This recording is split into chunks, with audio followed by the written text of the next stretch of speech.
아이언맨으로 세계적인 스타가 되었다가 바로 이듬해 닥터 드리틀로 폭망한 사나이. 와이프 몰래 산 주식처럼 반전과 스릴 넘치는 그의 인생사. 로다주의 모든 것을 3천만큼 준비했습니다. 달빛 부부의 배우 파헤치기 로다주 편 지금 출발합니다. 로다주는 5살의 나이로 영화감독이었던 아버지 작품에서 데뷔를 합니다. 역사적인 로다주의 생애 첫 대사는 바로 이 말이었습니다. Have any hair on your bowl?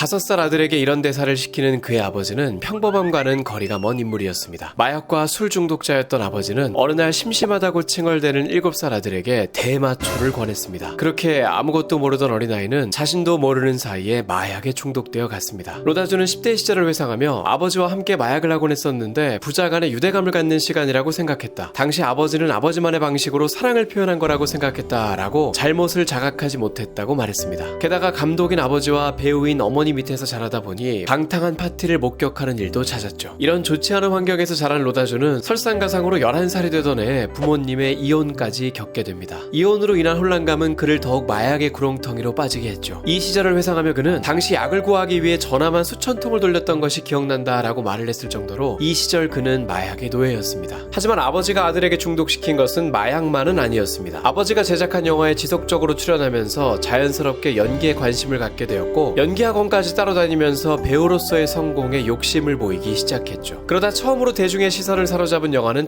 1987년작 회색도시입니다. 이 영화에서 그는 서서히 마약에 찌들어가다가 결국 삶의 나락으로 빠지는 비운의 캐릭터를 연기했는데 이 연기가 어찌나 리얼한지 차세대 청춘 스타가 나타났다며 각광을 받았죠. 하지만 이 리얼한 연기는 사실 연기가 아니었습니다. 당시에도 로다주는 종종 마약을 하곤 했는데 중독자 캐릭터를 연기하다 보니 자꾸만 눈앞에 아른거려서 촬영 당일까지도 마약을 하게 될 정도로 점점 더 주체할 수 없게 되었습니다. 그는 이때를 회상하며 촬영 초기 때는 마약을 하는 장면에서 자신의 평소 모습을 과장해서 연기를 했었으나 촬영 말기 때는 오히려 연기를 할 때 평소의 모습보다 약하게 표현했어야 했다고 말했습니다. 아이러니하게도 이런 모습을 깊이 있는 연기력으로 본 영화 관계자들은 새로운 청춘 스타의 등장에 열광했습니다. 그러다가 주연급 배우로서 본격적으로 주목을 받기 시작한 영화가 바로 1992년작 채플린입니다. 무성영화 코미디의 전설적인 인물 찰리 채플린의 전기 영화인데 영화 시작과 함께 펼치는 실루엣 연기부터 범상치가 않더니 찰리 채플린의 트레이드 마크인 펭귄 걸음과 술주정뱅이 노인 연기까지도 완벽하게 해냅니다. 거기다 진지한 감정 연기까지 전부 소화해냈죠. 이 영화에 함께 출연한 찰리 채플린의 딸은 아버지가 살아 돌아온 것 같다고 그의 연기를 극찬했습니다. 참고로 이 영화의 조연으로는 안소니 호킨스, 밀라 요보비치 등이 출연했는데 이런 영화의 주연을 맡은 로다주의 위상이 당시 어느 정도였는지를 알 수 있습니다. 이 영화의 활약으로 인해 로다주는 생애 처음으로 아카데미 나무주연상 후보에 오릅니다. 하지만 아깝게 수상에는 실패하게 되죠. 하필이면 이때의 경쟁 상대가 여인의 향기라는 영화에서 신들린 연기를 보여준 알파치노였습니다. 시각장애인을 연기했는데 대부분 장면에서 원테이크로 장황한 대사 처리를 하면서도 눈 하나 깜빡하지 않고 초점 없는 시선 처리를 하는 모습은 실제 맹인이 아닐까 하는 착각을 불러일으킬 정도였죠. 실제로 그는 영화를 촬영하는 동안 하도 눈을 깜빡이지 않아서 안구건조증에 시달리기도 했습니다. 알파치노는 이 영화 전에도 이미 명배우로서 인정받고 있었지만 상복이 지지리도 없어서 무려 7번이나 후보에만 오르고 수상에는 실패했죠. 그런 그가 생애 처음으로 아카데미 나무주연상을 안았던 것이 바로 이 채플린의 로다주를 물리치고 수상했던 1992년이었습니다. 이 시기가 바로 로다주의 인생의 첫 번째 전성기였는데 이때도 여전히 그는 마약을 끊지 못하고 있었습니다. 이 시절 그에게는 큰 버팀목이 되었던 여자친구가 있었는데요. 바로 섹스 앤 더 시티로 유명한 사라 제시카 파커입니다. 이 둘은 영화를 찍다 처음 알게 되었고 무려 7년 동안을 동거를 하며 사귀었죠. 이 시절 동안 사라 제시카 파커는 로다주가 마약을 끊게 하기 위해 물심양면 따뜻하게 케어해줬다고 합니다. 나아질 듯 하다가도 다시 원점으로 되돌아가는 로다주를 보다 지친 그녀는 결국 사귄 지 7년째가 되던 날 네가 죽지만은 않기를 매일 기도할게 라는 말을 끝으로 그의 곁을 떠나게 되었습니다. 이때 로다주의 나이는 20대 후반, 의지할 수 있는 사람마저 없어지자 이때부터 그는 더욱더 방황을 하게 됩니다. 마약을 한 채로 운전을 하다가 체포되기도 하고 이웃집에 무단 침입해 아이방에서 잠들었다가 신고를 받기도 했습니다. 결국 그는 법원의 명령에 의해 중독치료센터에 강제 입원되게 되었습니다. 치료센터에 입원해서 시간을 보내던 그는 후회의 눈물을 흘렸습니다. 그리고는 단 이틀 만에 도망쳐 나왔습니다. 이때 그의 친구였던 배우 숀 펜은 이 소식을 듣고 직접 로다주를 잡아다가 강제로 중독치료센터에 집어넣기도 했었죠. 하지만 로다주는 이미 탈주의 달인, 다시 한번 담장을 넘어 도망쳐 나옵니다. 하지만 지정된 마약검사일에 나타나지 않자 그는 구속되었고 이번에는 3년간의 실형을 선고받습니다. 감옥에서의 삶은 상상을 초월했습니다. 자유를 박탈당하고 노역에 시달렸고 하루하루를 흉악한 사람들에게 둘러싸여 두려움에 떨며 생활해야 했죠. 이 시절의 그의 속마음을 속속들이 들여다볼 수 있는 소중한 문화유산이 남아있는데요. 바로 로다주의 옥중일기입니다. 실제 상황이라 믿기지 않는다. 영화 때문에 감옥에 대해 조사해본 적은 있었지만 여기에 비하면 아무것도 아니다. 이놈들은 사람도 산채로 잡아먹을 놈들이다. 간수 한 명이 내 영화 소프디시가 마음에 안 든다고 나를 때렸다. 역시 그 영화가 날 쫓아다닐 줄 알았다.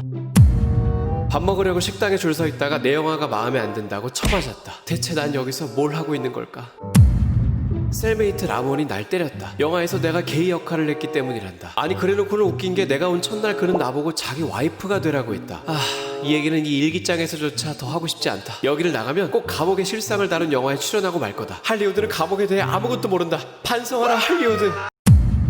어떤 멕시칸 남자가 영화 올리유에서 내가 바람을 폈다고 나를 때렸다. 그저 영화 속 캐릭터였을 뿐이라고 설명하려 했는데 더 쳐맞을 뿐이었다. 하루가 다르게 맞고만지래던 그에게 어느 날 드디어 팬이 한 명 생깁니다.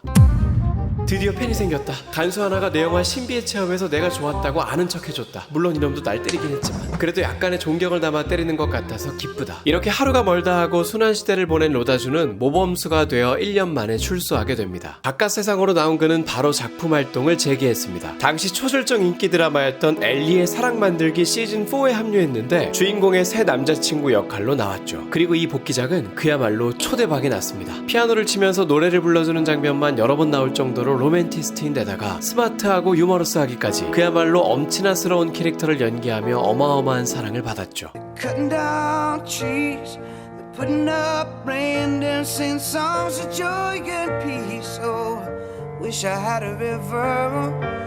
Every breath you take, and every move you make.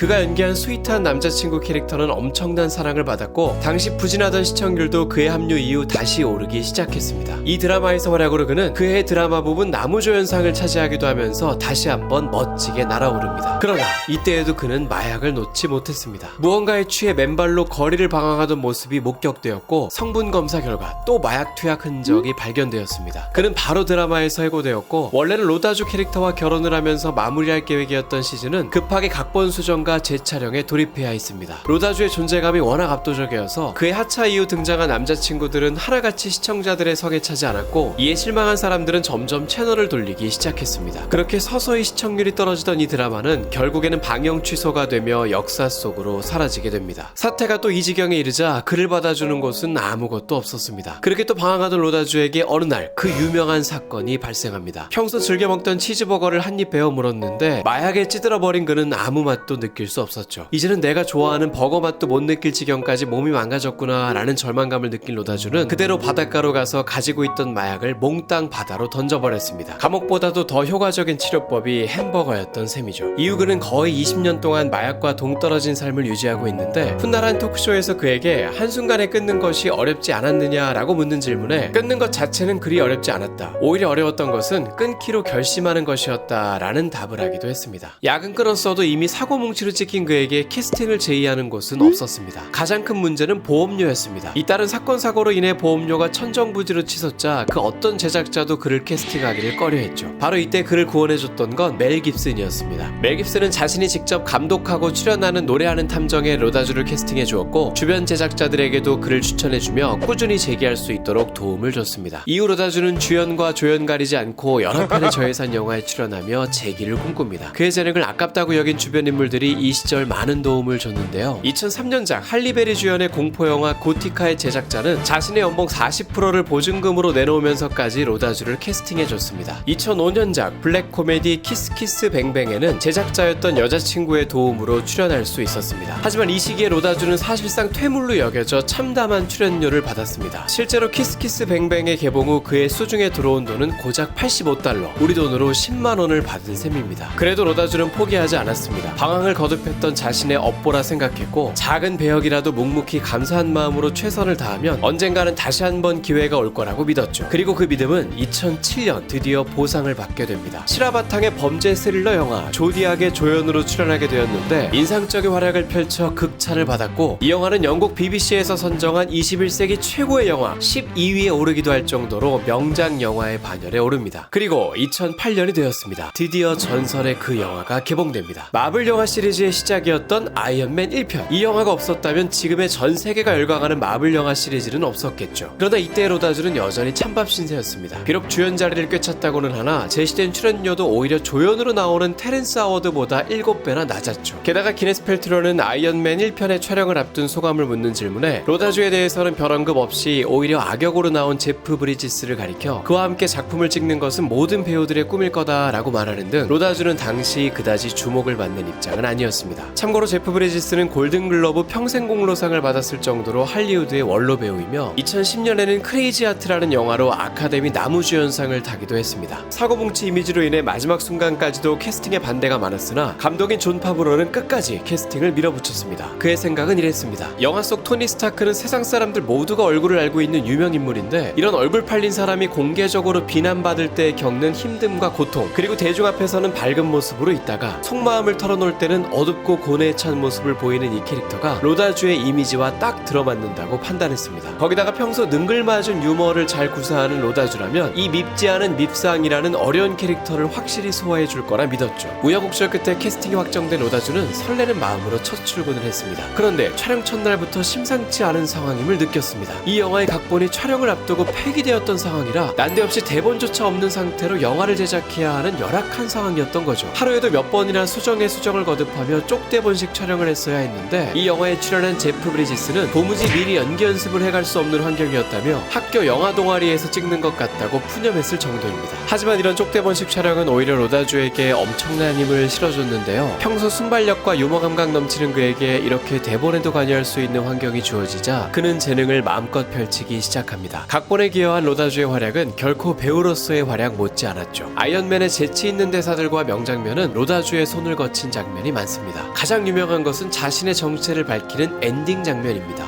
I am Iron Man.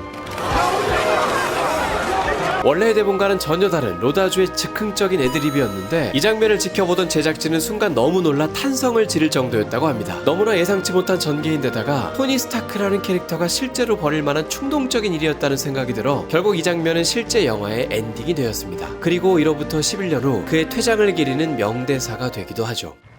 Iron Man. 그리고 이 대사는 향후 마블 영화들의 제작 방향에도 큰 영향을 미쳤는데 원래 마블 영화는 최대한 원작에 충실하게 스크린으로 옮기는 것이 목표였으나 로다주의 이 대사가 원작 팬들에게까지 엄청난 반응을 얻는 것을 본 이후에는 원작과는 다른 전개로 가는 것이 더 재밌겠다는 확신이 섰다고 합니다. 원작에서의 아이언맨은 영화와는 달리 활동을 한 지 수년이 지나서야 정체를 밝히게 되죠. 이외에도 로다주가 대본에 기여한 재미있는 장면들이 참 많은데 외국에 감금되어 있다가 고국에 돌아온 토니 스타크는 제일 먼저 하고 싶은 게 있다며 이렇게 말하죠. To the hospital, No. please, Happy. No. Dear. Captivity for 3 months. There are 2 things I want to do. I want an American cheeseburger. I want you to call for a press conference. 이 치즈버거 대사는 마약을 끊게 해준 것에 대한 감사의 의미로 로다주가 직접 넣은 장면인데 이렇게 시작된 아이언맨의 치즈버거 사랑은 어느덧 영화의 한 장치가 되어 11년 후 개봉된 어벤져스 엔드게임에서의 장례식 장면을 더욱 먹먹하게 만들었죠. What do you want? Cheeseburgers.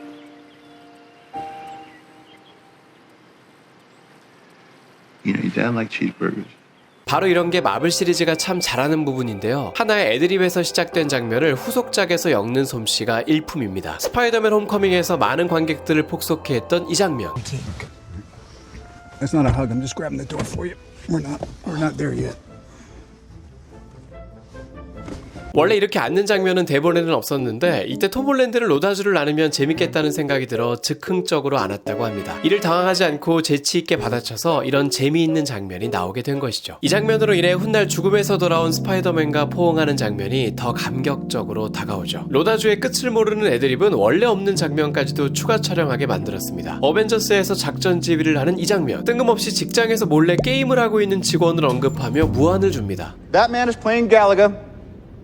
Thought we wouldn't notice. 당연히 이 장면도 대본에는 없었던 로다주의 애드립이었죠. 제작진은 이 장면이 너무 재밌어서 본 촬영이 다 끝나고 실제로 이 직원이 갤러그 게임을 하는 장면을 추가해서 넣기도 했습니다. 로다주는 또 영화계의 소문난 애처가입니다. 아내인 수잔 러빈과는 영화 고티카를 촬영할 때 제작자와 배우 사이로 처음 만났죠. 당시 로다주는 수잔에게 홀딱 반해 끊임없이 구애를 했는데 수잔은 도통 관심이 생기지 않아 여러 번을 거절했습니다. 당시 수잔에게 로다주는 그저 4차원적인 특이한 사람이었다고 합니다. 하루는 스태프들과 다 같이 점심을 먹는데 다른 사람들이 음식을 주문할 때 로다주는 최상급 음식을 따로 싸왔다며 주섬주섬 오트밀을 꺼내 먹었습니다. 그리고는 몸에 좋은 약초도 따로 싸왔다며 우적우적 꺼내 먹더니 대뜸 식사 후에는 요가를 하기 시작했죠. 이 모습을 본 수잔은 자기하고는 도무지 맞지 않은 특이한 사람이라고 생각했습니다. 그런 그녀가 로다주에게 관심을 갖게 된 계기는 예상치 못한 한순간이었습니다. 어느 날 로다주가 계단을 내려오는 모습을 본 그녀는 문득 정말 잘생겼다라는 생각이 들었습니다. 그렇게 마음은 한순간에 열리게 되었고 한때는 독특해서 싫었던 그의 성격은 오히려 그녀를 푹 빠지게 만들었죠. 그녀는 로다주를 가리켜 그와 함께라면 지루할 틈이 없다. 톡톡 튀고 별나면서도 피터팬 같은 소년의 순수함을 가지고 있다라고 말했습니다. 올해로 결혼한 지 15년이 지났는데 둘은 꾸준히 공개적인 자리에도 모습을 드러내며 애정을 과시하고 있습니다. 아직까지도 자고 일어나면 아내에게 우리 8시간이나 못 봤네? 보고 싶었어 여보 라고 인사를 할 정도로 사랑을 자주 표현한다고 하는데요. 아내 덕분에 마약 없는 삶을 유지할 수 있었다며 내 변화는 모두 그녀를 점점 닮아가며 생긴 것이다. 그녀는 내 삶의 구원자이다 라고 말했습니다. 실제로 로다주가 프로포즈했을 때 그녀는 자신과 결혼하고 싶다면 꼭 서약을 하나 하라고 했는데 이 서약은 그 어떤 일이 있어도 두 번 다시 마약은 하지 않겠다는 것이었습니다. 오늘도 짧지 않은 16분 동안 함께 해주셔서 감사합니다. 저번 영상에서 나름 제 인생의 중대 발표를 했었는데 많은 분들이 응원 댓글을 달아주셔서 정말 큰 위로가 되었습니다. 가시기 전에 좋아요, 구독 잊지 마시고요. 그럼 다음 영상에서 만나요.